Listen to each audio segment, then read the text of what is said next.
What's up, people? Welcome back to the channel. Okay, I put out a bit of a ranty video. I recorded it last night. It came out this morning, and yeah, it looks like a couple of things that I was talking about ended up, I guess, coming true. Well, only one of them, and it didn't really come true the exact way I described it because I was also very back and forth with it. I was saying should be an E-ban list, maybe regular ban list. But I guess in the form of the emergency ban list, this is non-emergency ban list. Emergency ban list would be a ban list that directly hits the deck. So if they would have released a ban list that pretty much only hit the Ishizu cards or only hit Terralmit, that would be considered emergency. This is just a regular ban list, so essentially I kind of said that Konami would probably put out a ban list at the end of the month. Well, I mean at the end of December. It looks like they pretty much did it at the beginning of December instead of the end of December. I've already gone through the cards because it came out earlier in the day, and I couldn't help myself because I was very I was very hyped because it doesn't very often where you're sitting there and you're like, we need a ban list, and the very next day you get an announcement of a ban list. So here I am. I'm gonna go through the cards and talk about them. My initial feelings. I'm also probably gonna release a couple more videos later on talking about talking a couple other things that I mentioned in the video because I re-listened to it and realized that I got really ranty at some points and couldn't clearly get my message across. So let's go ahead and get into this right here. The first card is Curious the Lightswarm Dominion. I'm glad I unloaded all the ones that I had, but at the same time, I don't think this really needed a hit. This is fine. There's a certain level, especially with some of the later hits we got, it would have been better. But I guess I understand you don't want to just be able to go to that exact card just very easily. Like this is this was basically like trap uh, trap trick, but in something you could do on your first turn.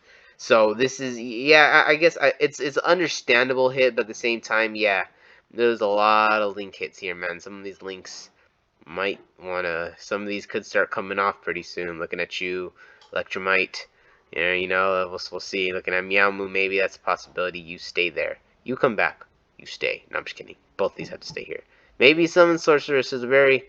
Okay, no, this is not the kind of video. I'm getting distracted here. Curious Lost Dominion. That's the first card that got hit, and yeah, I guess it's semi-warranted. Everyone rejoice because we know what this means. The mine is finally mystic. Alright? The mine is now mystical. It is now an unknown entity that now exists outside of the Yu-Gi-Oh game. The mine is gone. Alright? We do not have to worry about playing through Mystic Mine, although Mystic Mine has very much gone back to becoming a side deck option. There is not many, yes, I know there's going to be someone that's going to mention, ooh, Mystic Mine, they won this, and I have to lose to Mystic Mine and my locals. Alright, yeah, yes, I understand. I've lost Mystic Mine. I won with mine. I get it.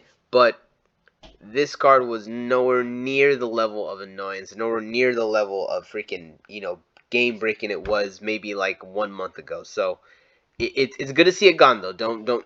Do not get me wrong. I'm happy that there's no Mystic Mine. I could finally take the one copy of Mystic Mine that I was just using because I kind of had no choice because you just get into situations where you need a Mystic Mine. But now that it's gone, we could just forget it. We could forget it ever existed, and we could just move on with our lives. All right, and our Herald of Orange Light. So here's the first hit to Chair Elements. It really isn't like a direct hit to the deck. It's more of a hit to the side options. Getting rid of their ability to just take out hand traps on it just makes it easier to play around the deck. Like I understand some people think that, well, this is just a band-aid fix, it's just a band-aid fix to have like a one, to have like Dimensional Shifter being like the only real card that you could use against the deck, and then this right here just took it out. So this right here, maybe some of you Drytron players might feel a little bad about this, but this was a necessary evil. It's at 1, so there is a possibility to get sacked by it. And I think Drytron players only search 1 in their combo anyway. So it just took out the ability for Drytron to have a whole bunch of these to open up with 1. But taking the ability for 2 elements to open this up is very good. Uh, like, uh, understand that this hit was way more impactful than it looks. Like you're gonna see a lot of more Challenger players losing maybe to just regular hand traps. Like I know it's probably take a whole bunch of regular hand traps, but like if you just have the one crow, you know, and then you, like I don't know, I don't want to get too many unnecessary scenarios. But here's that's a good hit. I am for that hit. All right, that is there. That is also there. What else we got? Okay, so Literalist, the Recital Starling, it was at 1, now it's at 2. This right here, I am actually very excited because we just got F-Zero reprinted. So with this being back, Tri-Brigade, I would say becomes a legit contender. We already got rid of that. Let's just leave. We'll pretend we didn't see that part. But I think Tri-Brigade could become a real contender. I'm not saying for like tier 1 or anything, but contender as a good rogue deck to play. Like, I mean, it was already a good rogue deck. Like, yes, there are people that have success with the deck, but on an overall tournament, you know, on a tournament level, like high level tournament, you know, levels, you're really not seeing Tri-Regain being represented at all. So I do like that. Well, I mean, I guess this is not a Tri-Brigade card, but they do run the bird package, and that does help the deck out because like there's not a lot of people that are just playing birds by themselves. But having this back really makes it easier to go into F-Zero, and it just gives like I guess my big thing is it gives budget players or younger players or people that want to play a decent deck in Yu-Gi-Oh but just don't have the money to just drop all, like I said, the $600-700. Like they could go and pick up Tri Brigade, and they could actually have a deck which could put up the F-Zero and the Apollosa, and it could set, it could have the Tri Brigade Revolt set. They could have the double Dragon Lord, so it could make like a pretty impressive board. We're looking just right there. We're looking at 2 negates. Yeah, 2 negates and then 2 interruptions. And and then on top of that, when you summon when you use Revolt, you're gonna get a whole bunch of triggers, from the monsters that you summon when they go to the graveyard. So it's just like you basically have 2 interruptions, 2 negates, and you have the ability to reset your entire hand. On top of that, this deck does not lose to a Shizu Tier Element simply because you send so many cards to the graveyard that you could start setting your grave up on turn 0. Like your opponent's going first, and they hit you with the mill 5. If you mill a Nerval or Kit, you could then start setting monsters to get yourself to start searching things or start sending more stuff in the grave, and just having it available to be able to make a really big push on their turn. So it's having this back really does help. It really does help because having her at 1 basically made the combo like basically impossible. And for the really huge, crazy part, like this is the big part right here. So we got Diffuser, Tanky, Macrocosmos, and Metaverse, and these are all coming back. I believe I missed one, right? Didn't I miss something? Didn't I believe I missed something? I did miss something. Hold up. Didn't I'm going crazy. Platalmias. Hold up. Is it not showing? Am I just going crazy? Am I just not paying attention? Yeah, because it's not here anymore. Hold up. I'm killing the vibe here. Killing the vibe. Killing the vibe. Nope. Oh, wow. Okay, I am dumb. So, I am very dumb. I literally...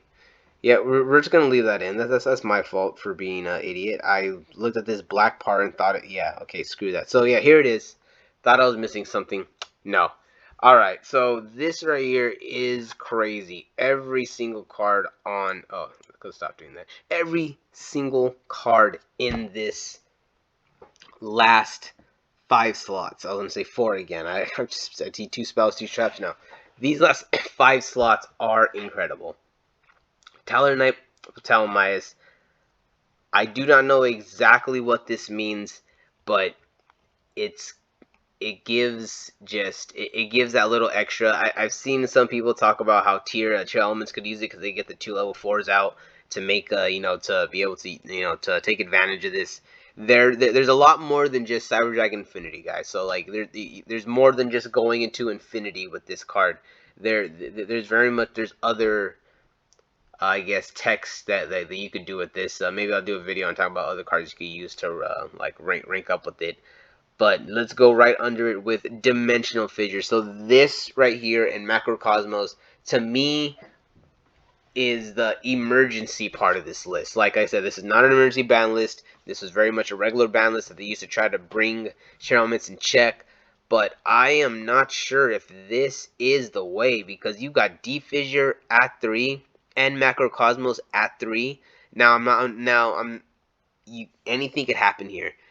But the reason we entered a graveyard format was because these cards, in conjunction with Konami releasing stuff like the Shaddolls and just, well, yeah, it did kind of start with the Shaddolls, and then then you slowly just get these other archetypes that just you get you start with Shaddolls and ends with Orchist. But yeah, like you slowly start to get like Shaddolls, and then the Burning Abyss, and then around that era is when these went to 1, and while these are at 1, that's what really created the environment of the graveyard became like the definitive second deck, because like a lot of people, like a lot of people think that it's always been like that, and yes, there has been a lot of graveyard interaction. That's just how Yu-Gi-Oh works. But as far as the graveyard having that much resource, like to the point where you could fully combo off just the graveyard, that yeah, that is not that's not something that existed. Like there was like get a monster, get a this, recycle, or banish 2 to do this, but very much the whole like having these 5 and then activating this, like tier element style, like even BA style, to where every single monster had some kind of effect where it left the field when it left the field. That is just that all that was fostered because these cards were at 1. So I'm ranting again, but I just don't know exactly how it's going to affect it now, because back then we also got to understand that all we had to deal with it was Mystic Mine, Mystical Space Typhoon. Wow, I have Mystic Mine in the brain. All we had to deal with that was just Mystical Space Typhoons, and then yeah, I guess then you had the twin. No, Twin Twister came out after they were limited, if I remember correctly. And even if they were, then I guess you have to deal with Twin Twister. So I just like there's so much more back row